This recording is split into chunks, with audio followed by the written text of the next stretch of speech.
Welcome back, folks, to the Via Pinstriping page. If you are new to this channel, please consider subscribing. And if you are a returning subscriber, thank you so much for watching.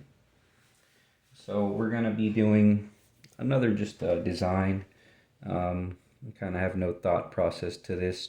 I'm just going to do a sort of an old school design. I got some alpha enamel, alpha red, and alpha white. I'm going to be using my Kafka number 3 scroller.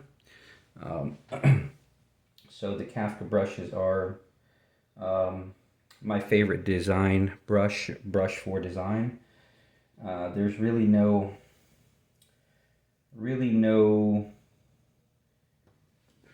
nothing but individual preference when it comes to brushes. So some folks like to use scrollers for designs. Some folks like to use regular swords. So this is just what I like to use. So let's do a design. So we're going to start off in the very center. We're going to do a symmetrical design. And we're going to go outward, and I'm just going to go parallel. I'm going to try to go straight down, straight as I can. I'm going to stop right there at that grid line. Now this grid line, this is a piece of paper basically. It's just a card stock. So it's what people make business cards out of. I did order some on Amazon. They don't do very well to wiping with mineral spirits, which is what I'm reducing with. But they hold paint pretty well. They show up pretty good, so that's why I use them for this videos.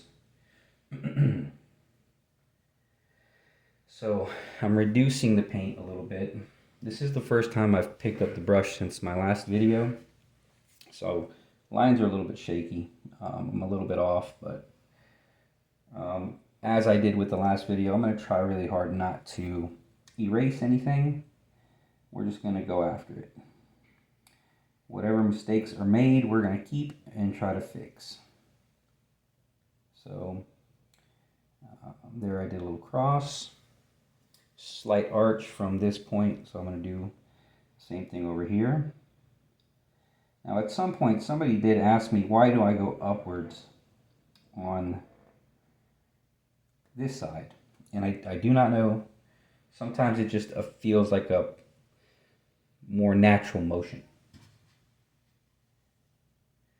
I don't know if it's due to the shape of the wrist. I don't know if maybe doing this would be more awkward than just like that, right? So I think it just feels more natural.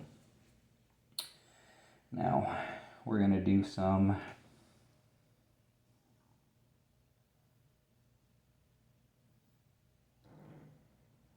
additional lines. We're going to try to add some weight to the design.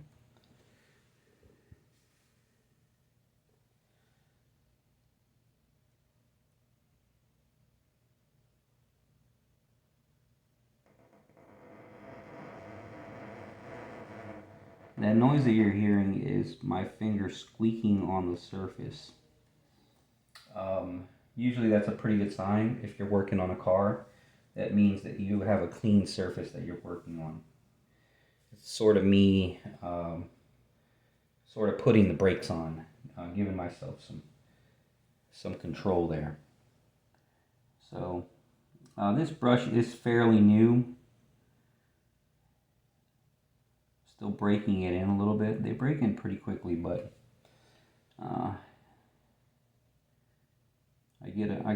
there's a moment after a little while where they're just kind of perfect for me. And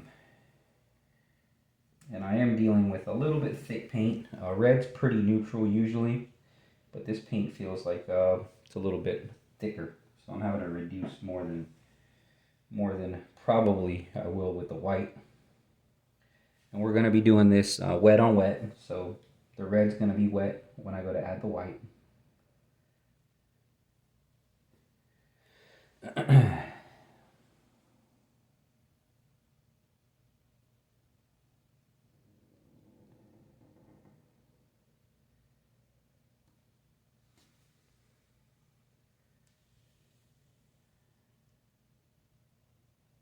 And old school is something that I actually kind of, traditional old school style designs is something that I kind of had to learn after the fact. I really started learning scroll designs first. They caught my eye faster. So I immediately was trying to do scroll style designs. And the more I did that, the more my mind was like thinking about the sort of the filigree, I guess, idea of scroll. So when I got to starting to do these sort of old school designs, I had to rethink the process. These designs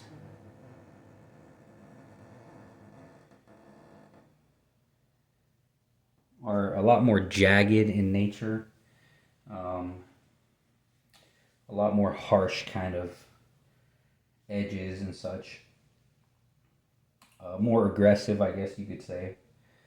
So you really have to switch up your mindset when it comes to doing these, which are, and they call them old school or traditional because it's generally what people think when they think of pinstriping.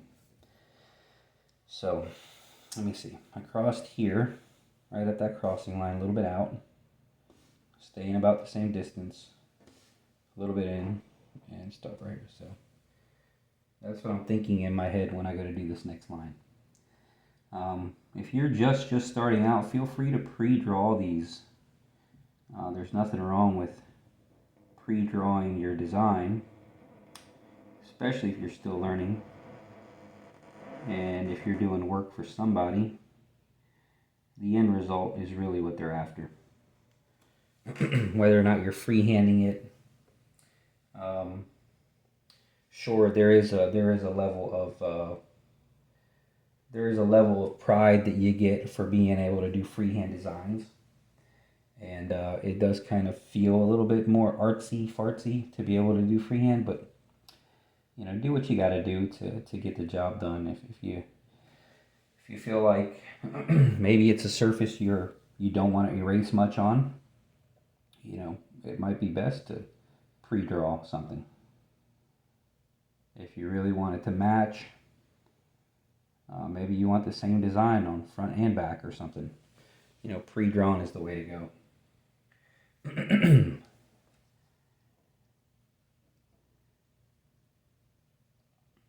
And it's funny doing these videos, you start to learn things about yourself, and hearing all of these videos that I've done, I have a tendency of clearing my throat a lot. I have no idea where that came from, but I try my hardest at least not to do it right on the camera. So it's just something that I noticed over the years. I got over 300 videos now on YouTube. All of them are pinstriping related. And over time, I started realizing, man, I clear my throat a lot. And who knows? Maybe it's an allergy. Maybe I got allergies or something. I don't know. But you start to notice these things. Your speech patterns, the way you talk. What moves you make. Like, I'll see myself making a lot of the same exact moves, which I think that happens to all pinstripers. You start to get into like a rut. So, I think it happens to everybody.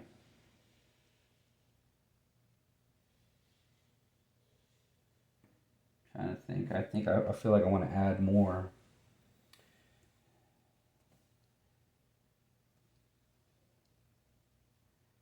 I see people make these crazy crosses right down the center. It's usually with the next color. It's a gamble, but I'm going to try something like that. I just want to find the right spot for it.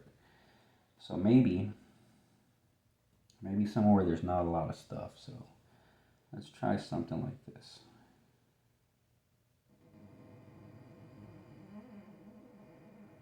All right.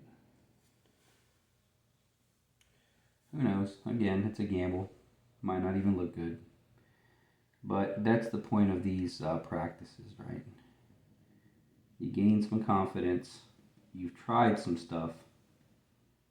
And you, over time, understand what does and what does not work. Because you did it in your own in your own free time, you know, where nobody's watching. And nobody can see your mistakes unless you're me. And then a lot of people can see your mistakes.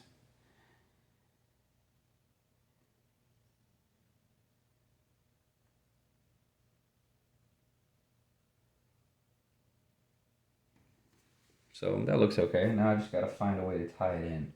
So I got these things going out. I could either bring them in fat or sharp, or just go clear across. I mean, there's a lot of different ways to tie this in. I think what I'll do is I'll kind of stick to the jagged edge look, the pointy, which I can only get so pointy with these scrollers. That is one thing that I can say, that with a sword brush, you are going to get a finer line generally. Your connection points are going to be a little bit more finer as well. You get more of a blunt connection when it comes to scroller brushes. So sometimes I can look at people's designs and I can tell when they've used a scroller to do it, because you end up with a more blunt finish.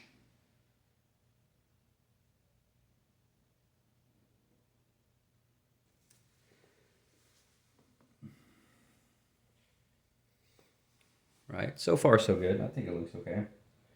It's a little busy for being the first color. So let's cut this in, and then we'll open it back up, right? Cut in right there with a slight arch, not quite connecting.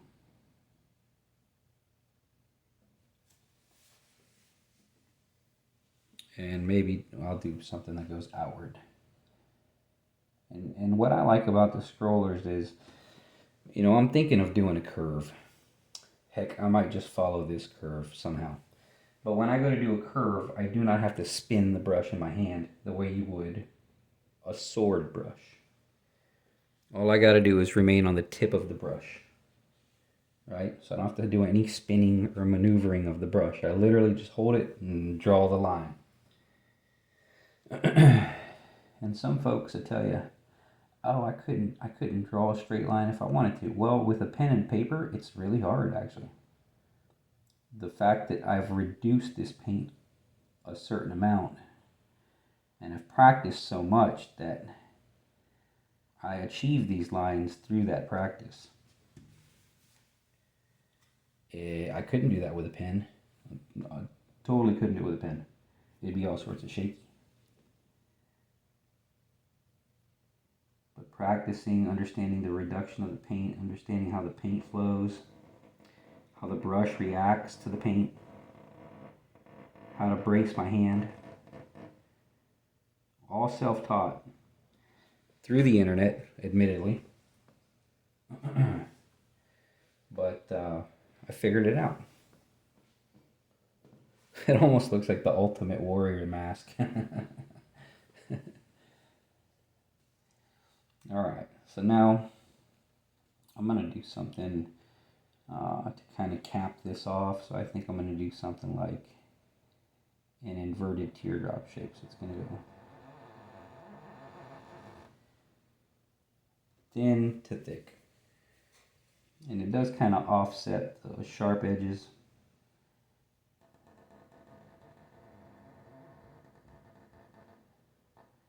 By giving it some roundness here at the bottom. Whether it's good or bad, whatever, I'm just going to do it. And if I would like to add some sharpness, I could maybe do something like this.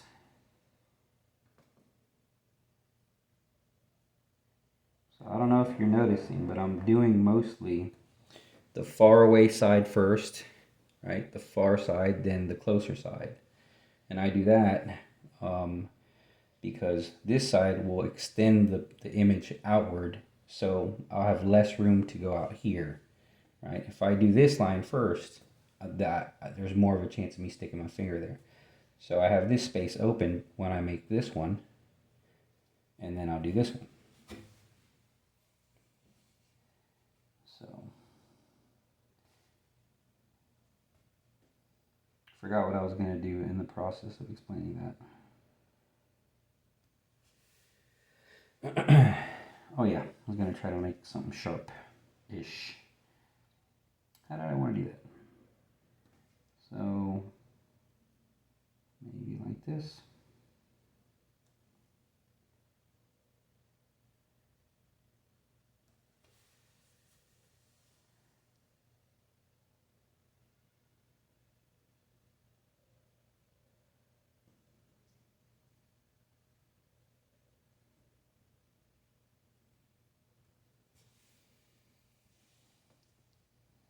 So all of these, in my mind, are just sort of an attempt to try to make a sharp kind of looking design. All right.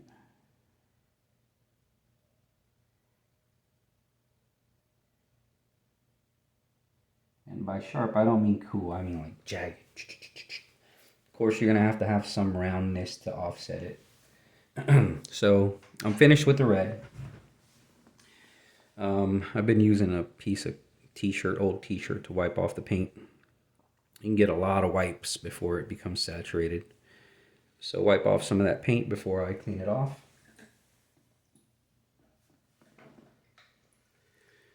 You got some mineral spirits here in this old, I think that's a Rubbermaid container. This thing has been with me for years, folks. Same exact container. As you can see, it's got every single color I've ever used, probably in the past 5 years.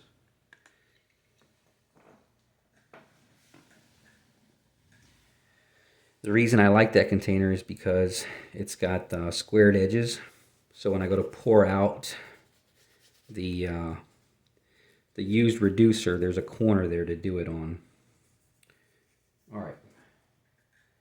So now I'm going to immediately just do white, which admittedly will probably look a little pink, but I don't think anybody will be able to tell. And I just got paint on my chair, but that's okay. All right, so alpha white. Shake it up a little bit.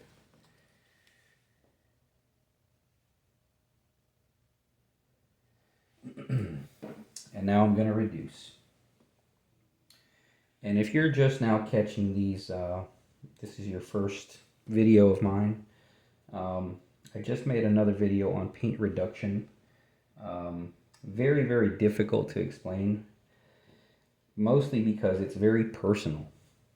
I was speaking to my friend Jack about that very topic, and he mentioned how he was doing something with another pinstriper, and the other pinstriper handed him the cup. The other pinstriper was already working with a particular color, and I think the story went is the other pinstriper handed Jack the cup and the brush, and Jack went to go do his thing, but the reduction of the paint was so different to the way Jack does it. So, you know, there you have it. It's all very personal, and it really depends on a lot of different things, to be honest. So I made a video on that. If you want to search through the videos, you'll be able to find it there. So I think I am a fan of the teardrop shape. So we're going to put one here. We're going to do it open-ended. Goes out from the center, out immediately, and tapers back in.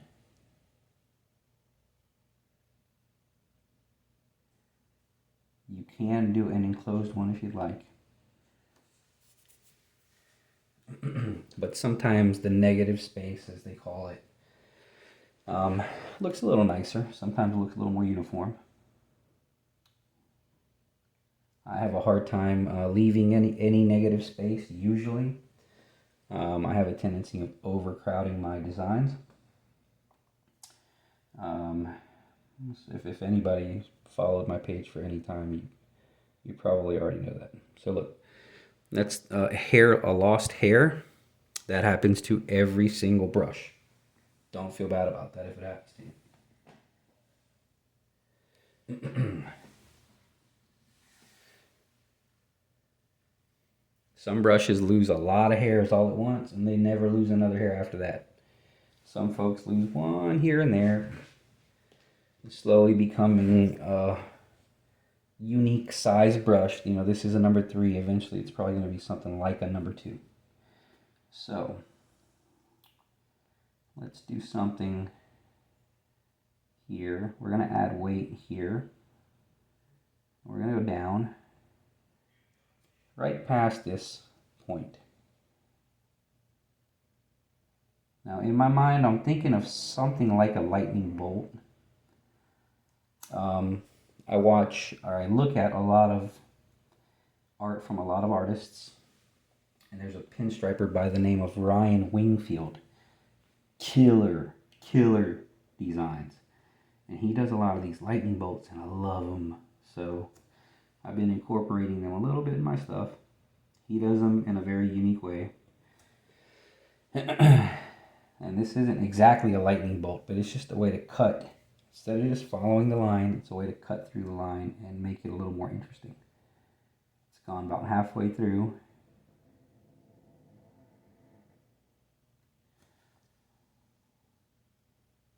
And it's cut out to the outside of that line, creating, to me, a more unique element than if I just went down.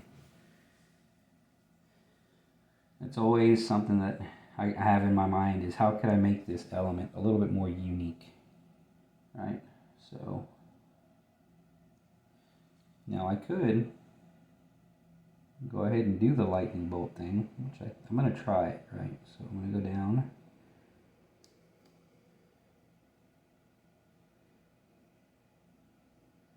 Not quite parallel with that line and not quite parallel with this line, so it's kind of landing in the middle, using up some of that negative space. I'm going to go over, parallel with that other one here, but not quite following it all the way through. All right. And now I'm going to go down.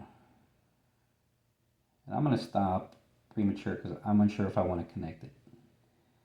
So I'm going to go there.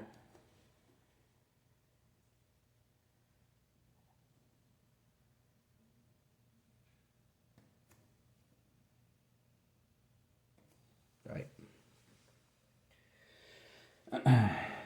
Now, I'm thinking I'm going to come up here and kind of make a connection point.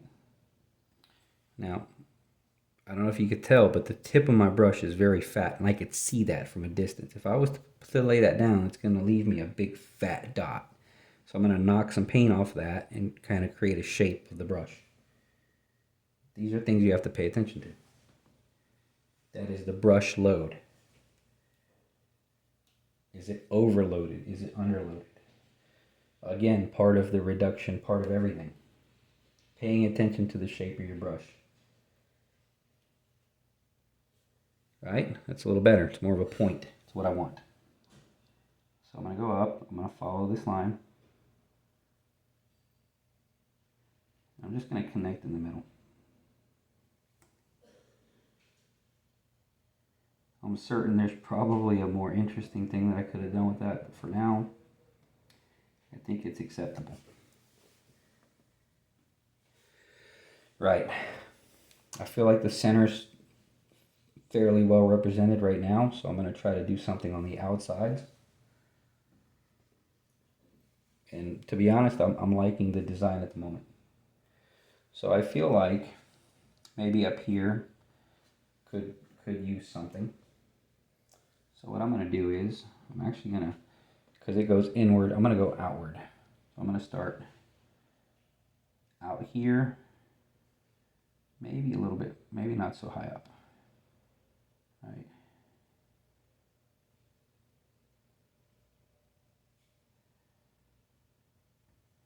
Something like that.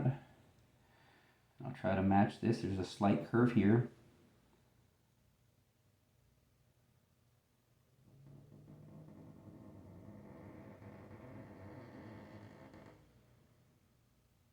All right. So it's fairly close.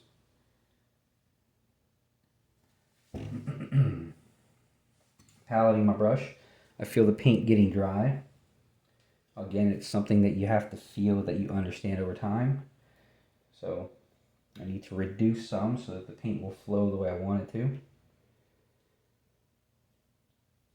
We're looking at what, 25 minutes? I'm flying. So sometimes these designs sort of make themselves. I had no idea what I was going to do.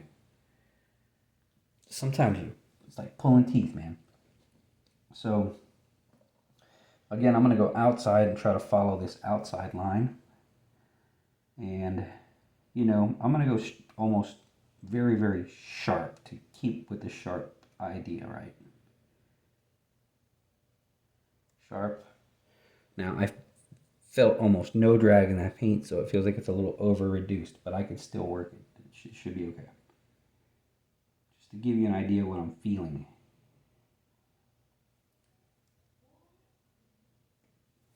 So much so, and there's a chance of me picking up some of that red. It's almost like water. If I was to push down, you'd see a blob. So I'm going to mix in a little bit more paint. I'm not going to reduce. I'm just paleting. As you palette, the air kind of evaporates the reducer, which is mineral spirits at the moment. Now, I don't really have anywhere to put my finger, so I'm going to put my fist down, right? And I'm going to use that to stay above. Not my favorite technique, but it works.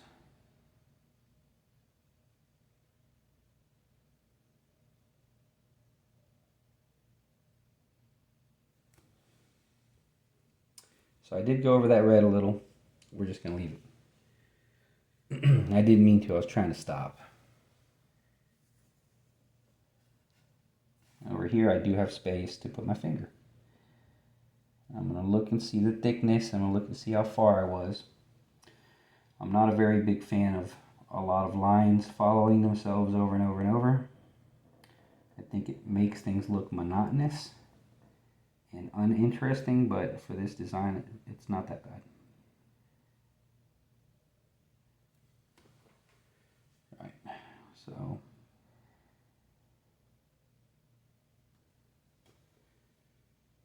maybe I could use that to my advantage, right? I've gone past, let's do something with it. It's not my intention. So let's go, maybe let's do something like this, right?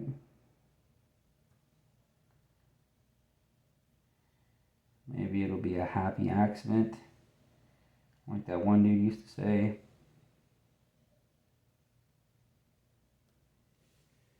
All right.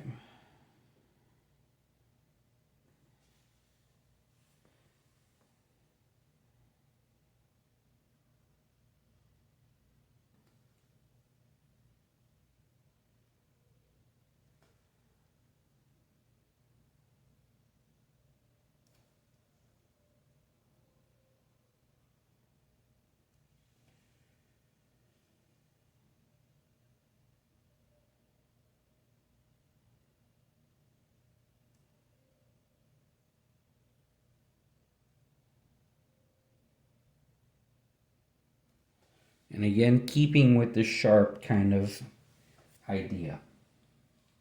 I dig it. I think it looks fairly complete at the moment. I do have this bit going up that's not doing anything. I also have a little bit of hair right there. I got that. I was able to get it out. Thank goodness. I'm thinking, I really don't know, because I like the way it looks. It's kind of not bad.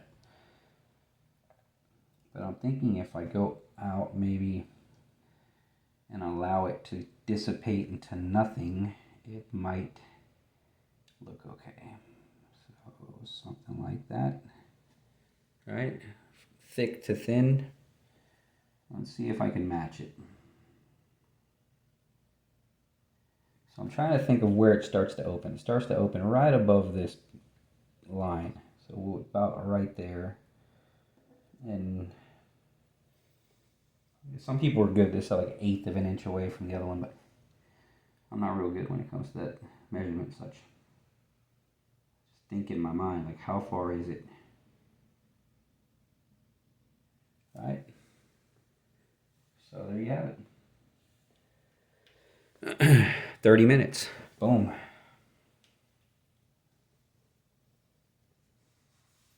I think it's a pretty good design. I feel like there's like something missing in the middle. So because everything's been open-ended for the most part, maybe just a closed-in teardrop might actually make it a little bit more filled in.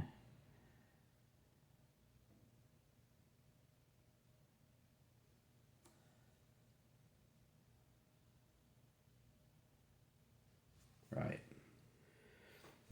I'll put my name, my signature, Via or Villa, depending on how you want to say it.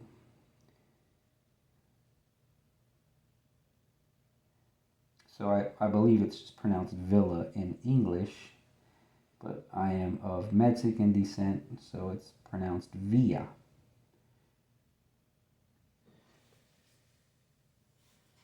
I was born here in Florida, so born and raised Floridian. But both my parents are from basically central Mexico. Give it my little arch.